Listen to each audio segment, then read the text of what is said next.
Good morning. Happy Friday. I'm sorry I didn't check in with you yesterday. I got the call. It was 10:20. My husband was with my father-in-law. We took his last breath yesterday. And thank you for all your kind love and support. I really appreciate all your prayers and all your messages. So it's been a pretty rough week. Actually, yesterday I was going to talk to you about sleep because I was up actually till 2 a.m. at the hospital sitting with him. I didn't want him to be alone at the end. And so yeah, sleep is a pretty big deal. I mean, I used to think that to lose weight, you had to exercise more and eat less. But that didn't really work out for me. Like, I remember my kids were young. I would get up at 4:30 in the morning because it's pretty much the only time I had to myself, and I would exercise.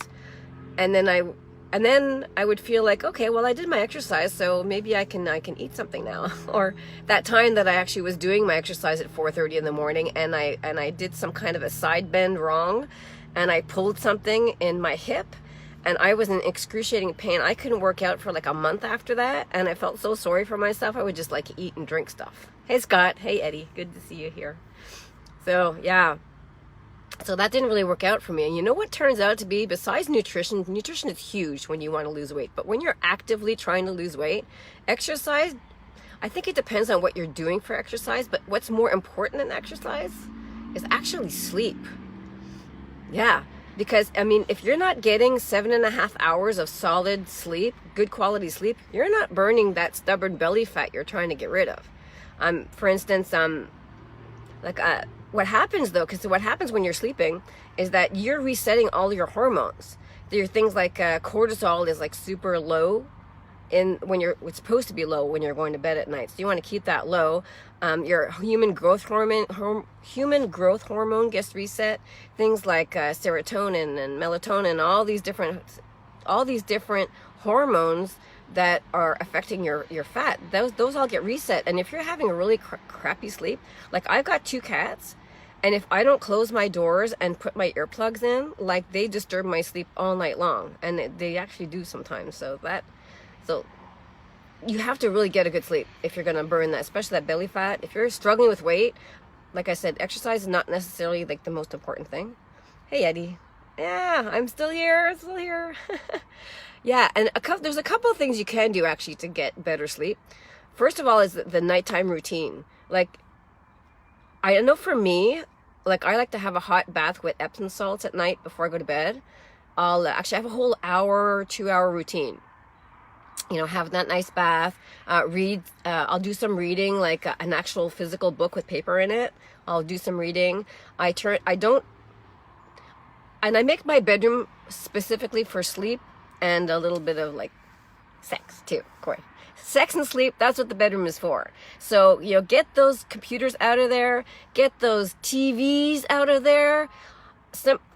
I'm telling you, the women that I meet that have the most problems with belly fat, they've got the freaking TV in their bedroom. I said, get it out. Oh, well, I can't sleep without it. Well, then don't complain. If you got a TV in your room and you're having belly fat problems, you need to get it out of there. And working on your laptop, no. Don't do that.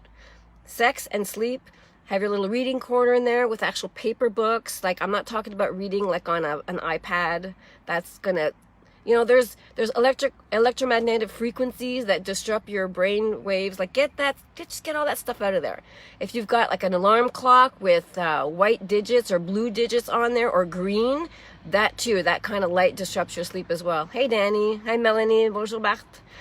Yeah, there's a couple ways actually. What else can you do? Let me see. If your bed frame, like the headboard is up against the wall and there's like stuff plugged into there, like, or you've got any kind of plugs, like bring your headboard forward. Like don't have your headboard up against the wall when you've got sockets there. That's another thing. What else can you do?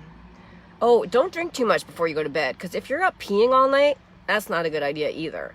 And I like to take magnesium before I go to bed as well. Magnesium, I take a little pill, or I'll have, my dad's looking at me like, what are you doing? Hi, hello.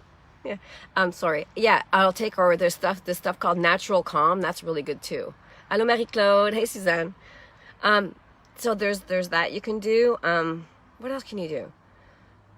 Don't eat. don't eat like 2 or 3 hours before bed, because what happens is when your body needs to reset. Like, this is your rest time, your restore time, you're resetting your hormones. And if your body's spending all that energy digesting, like, you're not getting the job done. Just saying. That's up to you. But I know for me, like 3 hours before bed, I'm like, after dinner, like, I'm not eating anything, not even a grape, like nothing. What else can you do? Yeah, if you're having night sweats, I know some of you are. Night sweats, yeah. Menopause, yeah. Here, yeah. What you could do is, I have this black cohosh. It's like a pill or like a drip. Like, I think you can buy it in liquid form too. Black cohosh is great, or even black cohosh tea. I'll have that a couple hours before bed. That's helpful. Or you can keep a little bottle of spray. Just put some water and some peppermint oil in there, some essential oils. And when you feel that heat coming up, just spray yourself. I spray the back. I can actually keep a little bottle of that in my office. If I get a little sweat going, like a little, all of a sudden a flash there, I'll just spray the back of my neck or even my chest. That's really great. Anyway, so what else can you do to get great sleep? Oh, get the snoring people out of there. In 2015, when we renovated our house, I said to my husband, I said, sleep is so important to me. Like, you need your own room. Yeah, when we renovated, we now have actually 2 separate bedrooms that's connected by this really nice bathroom. And because there's 2 reasons actually. His snoring, my friend, his snoring is like, it could wake up the dead. So he's got his room on the other side. Oh, and he's a firefighter, so he's got these really crazy shifts. So when he's getting up at like 4 a.m. to get ready for work and I need to sleep, like, he's got to go, hey Valerie, hey Derek, good to see you. Yeah, so we have separate bedrooms for that. And so he snores on his side. But even then, we even have these solid doors in between, and even with my earplugs, I still hear him. In fact, he's got this sleep apnea machine. So he's got this thing he puts on his face. Do you think he wears it? I don't like it. It's not comfortable. Like, really? So he's got this sleep apnea. Anyway, he's whatever, that face mask thing that helps him breathe at night. So I guess whatever. Anyway, so it's kind of hard when we go on vacation together, so he doesn't wear it. But I digress. So yeah, get the snoring people out of there. Get your pets out of there. And in my book, I talk about like colors, because the colors of your walls, the colors of your sheets make a big deal too. Even the actual sheets. Like, I'll use like a good Egyptian cotton is really good. So you're not like, what's that? CPAC. Yeah, they work. Yeah, when you actually have to like take it. You have to actually wear it. He needs CBD. Yeah, we'll have to work on that. You tell him. He doesn't listen to me. Well, thanks for tuning in. Can't really off the top of my head think of too many other tips for you. So have a great weekend. I don't think I'll be popping in to see you because I'm going to be actually going to Vermont. I've decided to do some lab testing, actually. I've just gotten involved with this company called LabWork, and I'm going for actually a full panel. I'm paying for it, but because my doctor won't send me for tests, because like whenever I want to test for a certain thing, she'll say, well, I don't offer tests when you're dealing with naturopaths. Like, I'm not dealing with a naturopath. I just want information for myself. Like, they don't listen. They don't get it. Anyway, it's just like when my daughter went for a urine infection to her doctor, and he wanted to right away antibiotics. I said, well, okay, but if you're going to put on antibiotics, I want you to prescribe me a really good probiotic. What did he do? He Googled it. Like, what are you doing? He's sitting in front of me, he's Googling probiotics. So he gives me a prescription for this, over the counter thing. I said, you know what? Never mind. I'll get her a good probiotic. New Hampshire. Yeah. Actually, we can't get the testing done here, and you can't get testing done in New York either. So actually, we're going to go and have it done in Vermont. I'm going to Vermont tomorrow, and I'm going to get my blood testing done and have that sent in, and I'll get the results digitally, so it won't be a problem.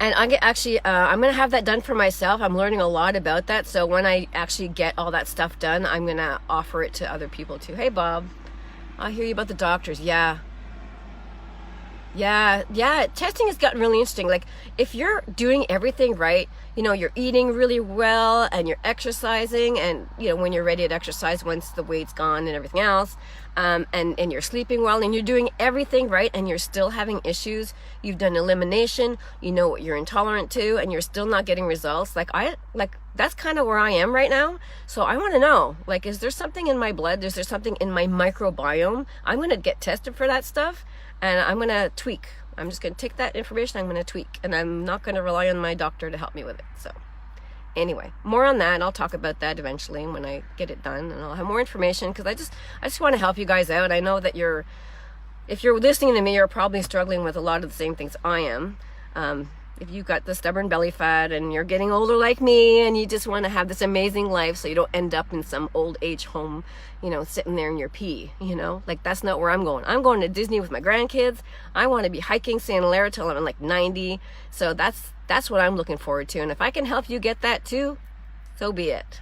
Hey, Patty, you're late to the party, so you'll have to listen to this after, because I'm going to head out now. I have to get to work. I got stuff to do.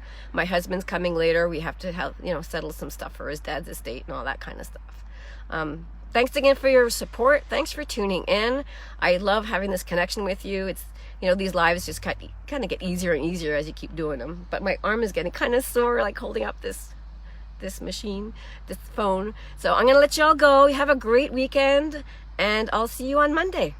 Thanks for tuning in. Oh, and in the comments below, tell me what your sleep tips are. I'd love to hear what you're doing or not doing, or if you have that TV in your room, tell me in the comments why you insist on keeping it in there.